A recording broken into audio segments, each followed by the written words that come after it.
oli mukazi mukulu lwaki okunamira abaana abato?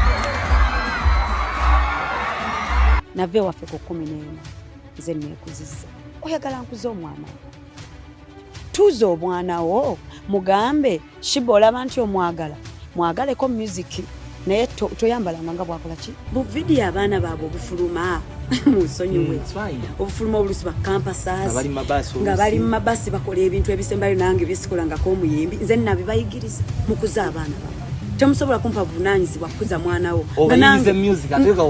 sijja nakusobola naye kirala nange kenyini sinnazaala munteekako responsibility kuza abammwe abaana bammwe ennaku zino mulaba bebambala omusanga ne maama we ng'akubyeka ku top ne ka short ne maama we ne taata we batudde ku restaurant bahavinga something to eat obulamu bwakyuka gusinze maama we okugoberera nze abaana abasinga bagoberera kye balaba ewaka ewa maama ne wa taata so oyinza kugamba kuluubirira muntu atalina mu kika kyo kubanga muyimbi ng'akuza omwana wo tubeere realistic nange abange nja bakuza nesigenda kubateeka ku nsi ekuza abaana bange. Omuyimbi Nakinku amanyikiddwa nga Cinderella Sanyu Baby atabuse lwa kuwera mu bayimbi mu masomero. Otereza embeera nde nagamba uli negakola ki negagwawo ndi musanyufu nti minisita yakyogeddeko ati kati yatusinga mu sekta yaffe y'omukulu kati oba wadde statement eyange mbadde ndabira ddala nga I don't need to say anything because she said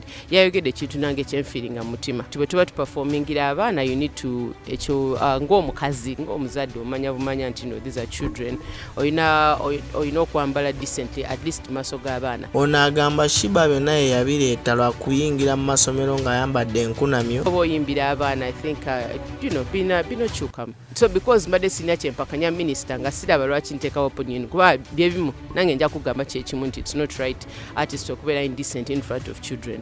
Waliyo need a awareness campaign okubuulira aba artists how children are delicate abaana bato bali delicate tosobola to expose yourself eri omwana omuto because tanaba mentally getting ready for what you're feeding them at that time. So I think that's something we should include and say let's have an awareness campaign to let artists know in front of children it's a sensitive matter oyinokyusamu ennyambalayo bwembanga performing ida abantu abakulu then abantu abakulu ne bakijja ekifaananyi ne bakiraga abaana that is not on me because when I was performing badde nyimbira abantu bakulu so it's different wangu ine ekifaananyi kino nze sindi ndi kuyimbira omwana nga I am dressed like that in a school in an environment of children leka bino nti ngenze mu bbaala waliwo omuzadde asinikinze ino omwana we najja I cannot control eyo environment nga bwe mmanyi bulungi nti I've been invited to perform for children I always dress decently. Omuntu yenna alowooza nti okwogera tamanyi anyone who thinks that I'm scared okuddamu. Ono ayongedde n'akkaatiriza n'awabula Sheebah nti awulirize abamuwabula so saaba abamuwabya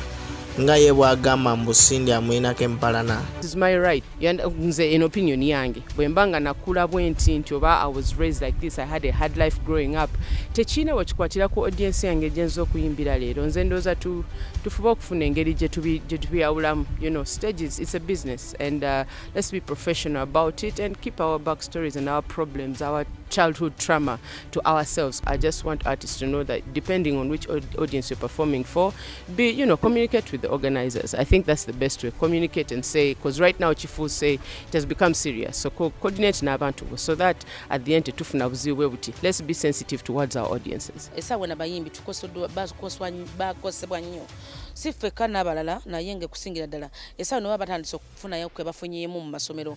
Amasomero gagaba sente ziryawo z'amaanyi nnyo ngazo bandi badde bafokasinga nnyo ku tteeka lya copyright okuba nti omuyimbi yenna asobola okuba nti talina nsonga emutwala mu masomero naye kati bw'omuziyiza okugenda okuyimba mu masomero bukasente akatini kafuna ndabooza nti nkivumirira nze kyansanyusiza nga nze kuba kati njogera ng'omuyimbi naye ate ng'omuzadde nandibadde ngamba tunudde nnyo ku tteeka lya copyright abayimbi engeri gye bayinza okuba nga bafuna ne baguba mu masomero nga basaanidde okuba nti mu butuufu obulabu busate bw'okima mu masomero nga butono nnyo naye ekirala kyenyiza okwogerako ku kyo nti ngaffe abayimbi bandibadde bateekawo bago ogamba nti no abayimbi mulina kwambala bwe muti kubanga abateebi bisinga bamanyi okugula omuyimbi ku mukolo ne bamugamba jangu oyimbe ku mukolo naye nga tamanyi kyagenda kwambala mugambe nti muyimbi tutekawo ebbago nti buli muyimbi oba ogenda okuyimba kwanjula olina kwambala bwoti, ogenda kuyimba ku mbaga olina kwambala bwoti, oba ogenda kuyimba mu masomero yambala bwoti. Ate ye omuyimbi Nakinkuma Makabina Catherine Kusasira awemukidde omuyimbi Weasle lwaki owutula mukulu munno. Nandibadde nsaba nti buli muntu yenna alina ali eyo